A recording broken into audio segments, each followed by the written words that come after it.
کہتے جی کہ مسجد بنائی 22 لاکھ روپے خرچ کیے، جگہ بھی اسی آدمی کی تھی جس نے خرچ کیا، لیکن مسجد کے اوپر اس نے حمام لیٹرین بنائے۔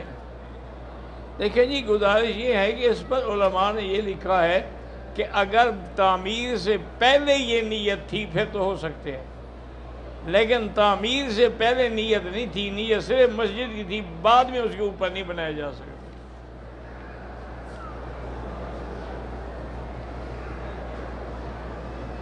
کراچی کے ایک نوجوان لڑکے حافظ زہیب الرحمان کا کل روڈ ایکسیڈنٹ ہو گیا، اللہ ان کی مغفرت فرمائے۔ محمد آصف نے بھی دعا کی درخواست کی ہے، اللہ سب کی مشکلات حل فرمائے۔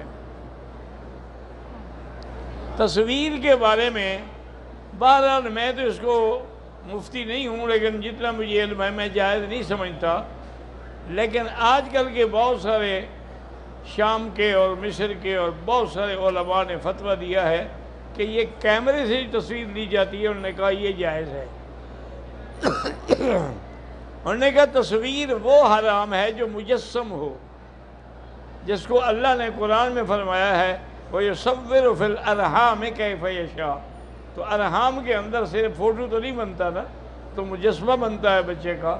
تو اس وقت بھی اگر تو یہ تصویر کسی چیز سے، مٹی سے، کسی سے مجسم بنائی جائے وہ حرام ہے۔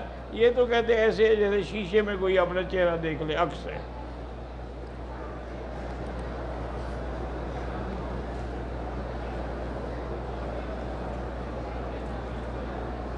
میں وکالت کے پیشے میں ہوں، کچھ کام شریعت میں منع ہیں، حکومت کی طرف سے تو اجازت ہوتی ہے، جیسے تنسیخ نکاح ہے، عدالتی نکاح ہے۔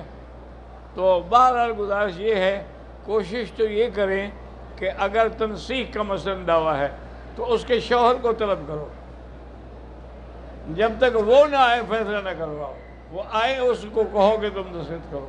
جب تمہارے ساتھ نہیں رہنا چاہتی تو جان چھوڑو اس کی، اگر نہ آئے تو پھر اس کے حق میں فیصلہ نہ دو۔ کوشش یہ کرو کہ اسلام کے مطابق فیصلے ہوں۔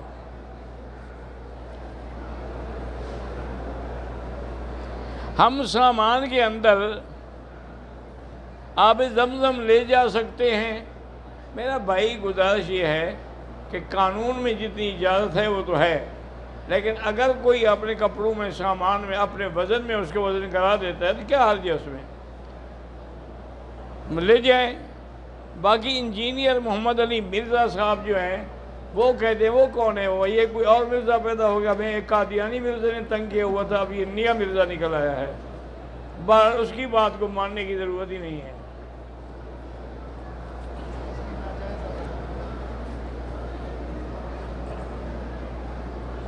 عمرہ کرنے کے بعد بہت سارے لوگ ایسے چادریں باندھ کے طواف کرتے ہیں۔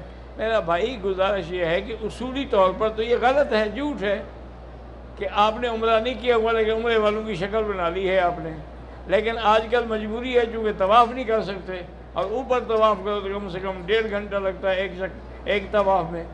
تو بہرحال یہ ہے کہ اللہ معاف کریں گے، کرتے رہو۔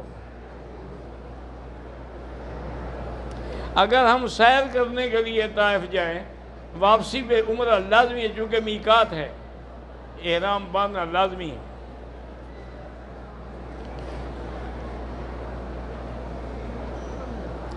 ہر عمرے پر سر منڈوانا، بالکل جتنے دفعہ بھی عمرہ کرے گا سر پہ اس طرح پھروائے گا، بال ہوں یا نہ ہوں۔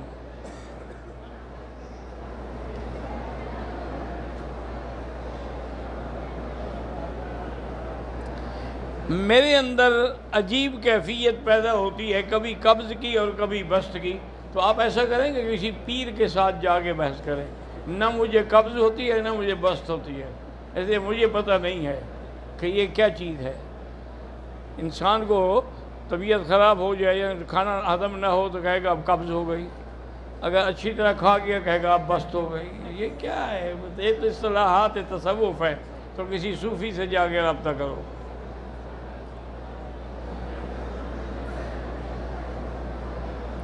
اگر احرام میں کوئی ساتھی صفا مروہ کرنا بھول جائے، بعد میں احرام کھولنے کے سے پہلے یاد آ جائے، صفا کر لے، حالانکہ حلق پہلے سے کیا تھا، پہلے والے حلق کی بات نہیں ہے، صفا کر لی ٹھیک ہے، لیکن اس کے بعد پھر اس کو حلق کرانی چاہیے، اگر حلق نہیں کرائی دم پڑ جائے گا۔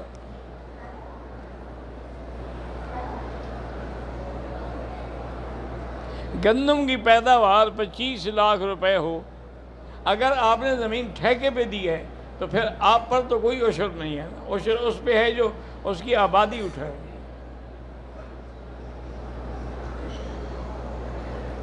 یہی ہے گنے کی پیداوار کا عشر، اس کی کٹائی، لوڈنگ، ٹرک کا کرایہ نہیں، جو نکلے گا اس کا عشر دینا پڑے گا، باقی خرچے آپ اپنی طرف سے کریں۔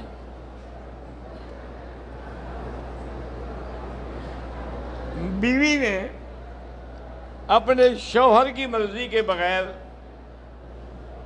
زمین اپنی بیٹیوں کو محروم کر کے بھائیوں کو دے دی، اب بیٹیاں بذریعہ عدالت زمین واپس ہاں بالکل لے سکتی ہیں۔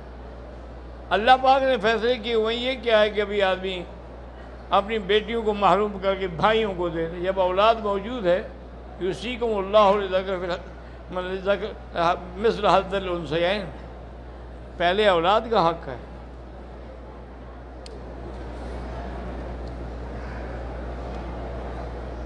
کہتے جی کہ آپ پاکستان میں کون سے علاقے سے؟ ابھی اب تو ہم یہاں کے ہو گئے، الحمدللہ ثم الحمدللہ۔ ویسے ہمارے آباء و اجداد کا جو علاقہ ہے پہلے مظفر گڑھ تھا، اب ضلع رحیم یار خان۔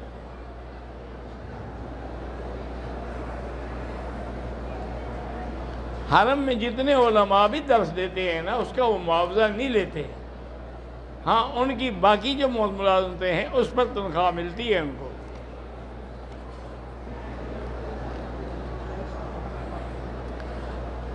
حرم میں ہر نماز کے بعد جنازہ ہوتا ہے، لیکن ہمیں معلوم نہیں پڑ سکتا کہ عورت ہے، مرد ہے، بچہ ہے، بھئی جو امام کی نیت وہی تمہاری نیت، بس کوئی ضروری نہیں پتہ ہو یا نہ ہو۔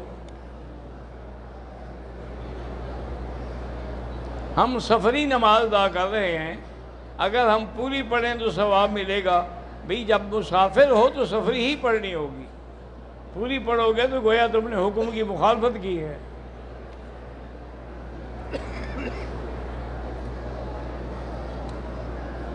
میرے بھائی محمد عثمان نذیر جو ہیں وہ رشتے کی وجہ سے پریشان ہیں، بہرحال اللہ سے دعا کریں، علماء نے لکھا ہے کہ سورۃ الرحمن پڑھ کے دعا کرو تو اللہ رشتے کے مسائل حل کر دیتے ہیں۔ اور جو بچے شرارتی ہیں اللہ ان کو بھی ہدایت دے۔ خواتین مردوں کے ساتھ پہلے تو ان کو جنازے میں آنا بھی نہیں چاہیے، لیکن اگر موجود ہیں تو مردوں کے ساتھ مل کے کھڑی نہ ہوں، علیحدہ پڑھ سکتی ہیں۔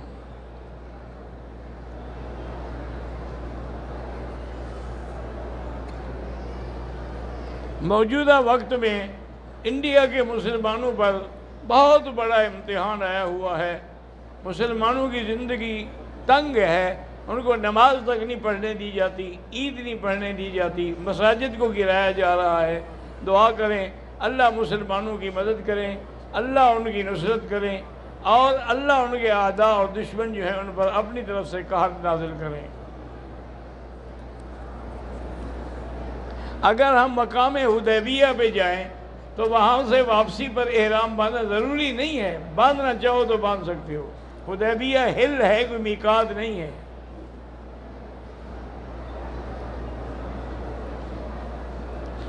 اگر ہم نے عمرہ کیا، طواف صفا کر لیا، حل کبھی نہیں کیا، پھر بھی ایک دو طواف کر لیں، کوئی حرج نہیں۔ حنفی مسلک میں عصر کے بعد کوئی نفل نہیں ہوتی، مغرب کے بعد پڑھیں۔ اسی طرح فجر کے بعد کوئی نفل نہیں ہوتی جب تک کہ سورج اوپر نہ آ جائے۔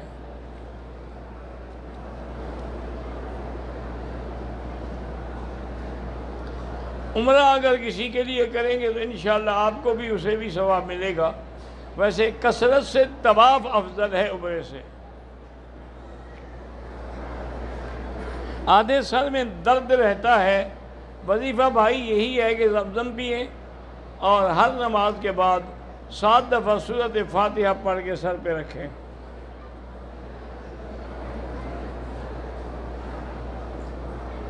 زیادہ چلنے سے پاؤں سوزش کرتے ہیں تو پھر ویل چیئر پہ چلیں یا کسی ڈاکٹر سے دوائی لیں. میں تو خود ویل چیئر پہ چلتا ہوں.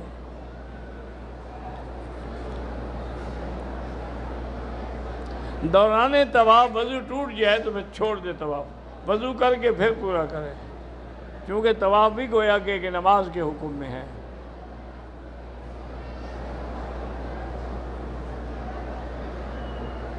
اگر کوئی آدمی صفا مروہ میں 7 چکروں کے بجائے زیادہ چکر لگا لے کوئی بات نہیں, لیکن لگا لینی چاہیے.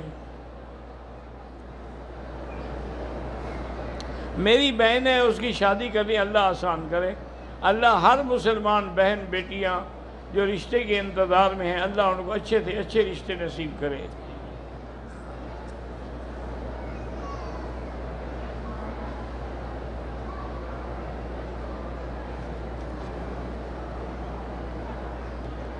بہرحال آپ نے اگر ایام حیض کی گولی کھائی ہے, عادت آپ کی 6 دن ہے, لیکن 8 دن ہو گئے ہیں, غسل کرتے ہیں پھر بھی وہ خون آ جاتا ہے, تو اس کا مطلب ہے کہ وہ بیماری ہے.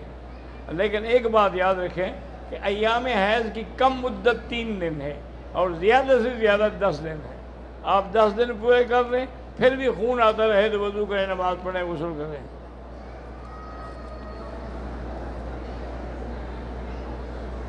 میرے بھائی کا نام محمد ضمیر ہے, وہ بیمار ہے, ICU میں ہے, اللہ شفا عطا فرمائے. اگر حجر اسود پہ خوشبو لگی ہوئی ہو تو بوسہ نہ لے.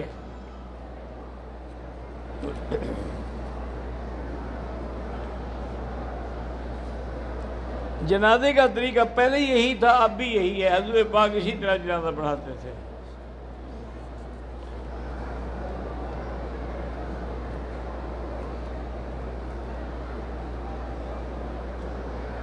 ٹیوب ویل میں پانی سے نہا رہے ہیں, اگر میاں بیوی ناپاکی کی حالت, کوئی نہیں, بہتا ہوا پانی ہے, اس سے پاک ہو جائیں گے.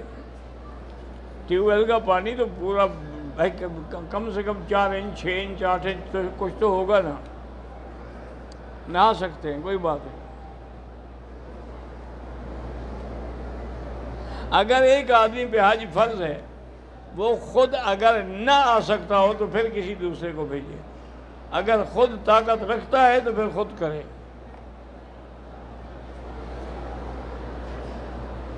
روزہ رکھ کر عمرہ کر سکتے ہیں, کر سکتے ہیں, اگر طاقت ہے تو کر سکتے ہیں.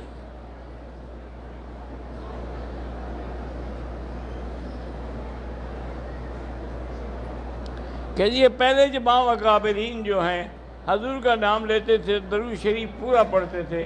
اب صرف صلی اللہ علیہ وسلم کا ہے تو اس سے بھی درود ادا ہو جاتا ہے. صلی اللہ علیہ وسلم سے یا رب صلی علی محمد صلی اللہ علیہ یا محمد, اس سے ادا ہو جاتا ہے.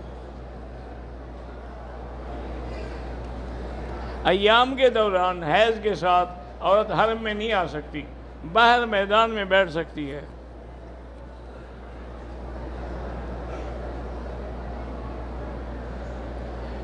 کہ بچوں کو مسجد سے دور رکھیں. کہ میں کسی حدیث میں نے تو نہیں پڑھا, بہرحال چھوٹے بچے تو حضور کے ساتھ بھی آتے تھے. حضور نے ایک دفعہ سجدہ لمبا کر دیا تو صحابہ نے پوچھا کیا وجہ, انہوں نے کہا بچہ کندھے پہ چڑھ گیا تھا. میں نے کہا چلو اس کو بیٹھنے دو. اس مقصد آتے تھے تو اس حضور کی پشت پہ بیٹھ گیا. آئیں لیکن ادب کے ساتھ ان کو قابو رکھے. طواف میں وضو لازمی ہے. طواف میں اگر نماز میں سترہ, اگر خطرہ ہے کہ آگے کو گزرے گا تو سترہ رکھ لو, ٹھیک ہے, اچھی بات ہے.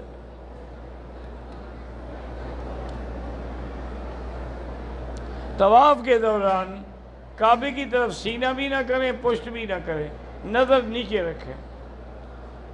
دیکھو نا, طواف ہے نماز کے حکم میں. اب جیسے آپ نماز پڑھ رہے ہیں تو آپ سینہ پھیر لیں, نماز ختم ہو جائے گی.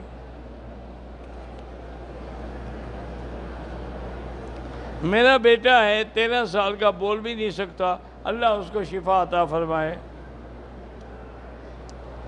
ظہر اور عصر کی نماز میں امام کے پیچھے سورۃ فاتحہ, حنفی ہے تو نہ پڑھے, شافعی ہے تو پڑھا کرے.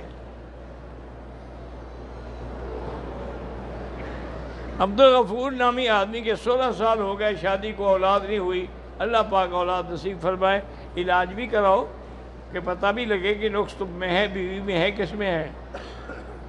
تبلیغ کرنا ضروری ہے، بالکل ضروری ہے، اللہ کے پیغمبر کیوں بھیجے گئے؟ تبلیغ کے لیے تو بھیجے گئے کہ یا ایھا الرسول بلغ ما انزل الیک من ربک فإن لم تفعل فما بلغت رسالتہ۔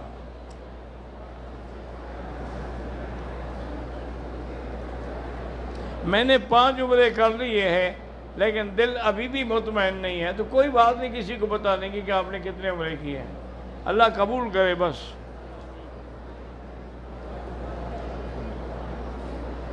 میں پاکستان سے آتا ہوں لیکن حدود حرم میں بغیر احرام کے، چونکہ میں کاروبار کے لیے آتا ہوں، تو اگر آپ کی نیت احرام عمرہ یا حج نہیں ہے، کاروبار ہے، تو پھر کوئی حرج نہیں۔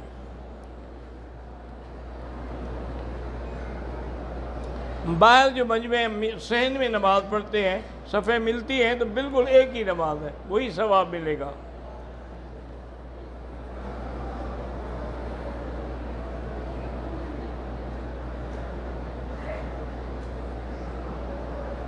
میرے والد صاحب ہر ٹائم گلہ کرتے ہیں، آپ برداشت کرتے رہیں۔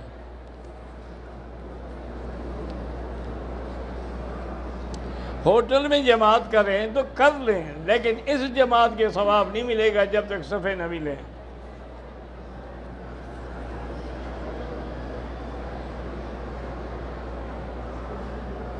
میری 2 بیویاں ہیں، میں جب واپس پاکستان جاؤں گا تو پہلے کس بیوی کے پاس جاؤں جس سے زیادہ محبت ہو؟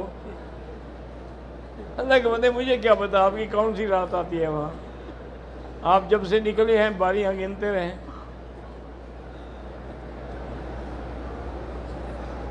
کرناٹک کی مدینہ مسجد کی توسیع کے لیے اللہ اور بڑی سے بڑی مسجد بنا دے۔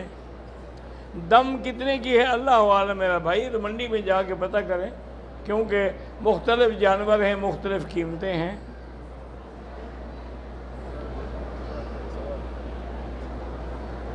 جو لوگ دوسرے ملکوں سے نوکری کے لیے، ہاں جو نوکری کے لیے آتے ہیں بغیر احرام کے آ گیا تو کوئی حرج نہیں۔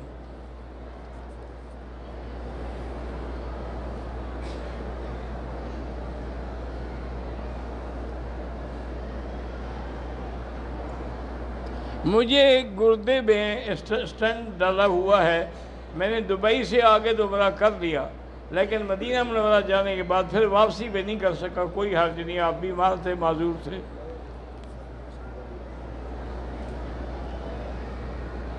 محمد ظفر بھٹا کوئی بیمار ہے، اللہ شفا دے۔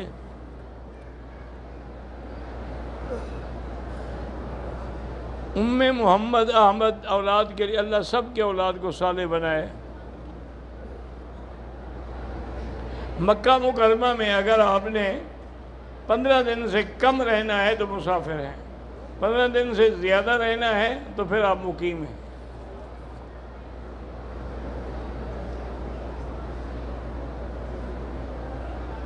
اگر طائف گئے واپسی پہ عمرہ نہیں کیا تو دم پڑ گئی، یا جلدی سے واپس جا کے عمرہ کر لیں۔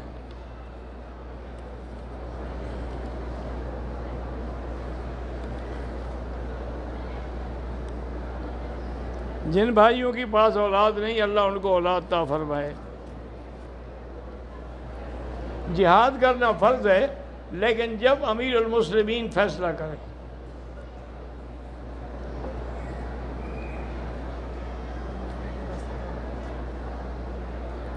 تہتر فرقے جو ہیں، آپ نے فرمایا تھا کہ میری امت جو ہے 73 فرقوں میں بٹے گی، ان میں ایک فرقہ جو ہے وہ جنتی ہوگا، ما انا علیہ و اصحابی، جس میں اور میرے صحابہ ہیں۔ باقی ایک فرقے سے مراد صرف ایک شیعہ کے فرقے دیکھیں تو 360 فرقہ ہے۔ خارجیوں سے معنی یہ ہے کہ بڑے بڑے فرقے جیسے یہودی ہیں، نصرانی ہیں، وہ لوگ ہیں، وہ 73 بنے، ورنہ تو آج تو ایک پارٹی میں 100 پارٹی ہے، اللہ معاف کرے، واللہ اعلم۔ اللہم صلی علی سیدنا محمد وعلی آل سیدنا محمد وبارک وسلم۔ یا حی یا قیوم یا ذا الجلال والاکرام، یا الہنا الہ کل شیء الہا واحدا لا الہ الا انت، اللهم أنت الميسر لكل يسير وأنت على كل شيء قدير. اللهم يسر أمورنا وأمور أولادنا وأخواننا وأخواتنا وأصحابنا وأمور المسلمين برحمتك يا أرحم الراحمين. ربنا لا تزغ قلوبنا بعد إذ هديتنا وهب لنا من لدنك رحمة إنك أنت الوهاب. ربنا هب لنا من أزواجنا وذرياتنا قرة أعين واجعلنا للمتقين إماما.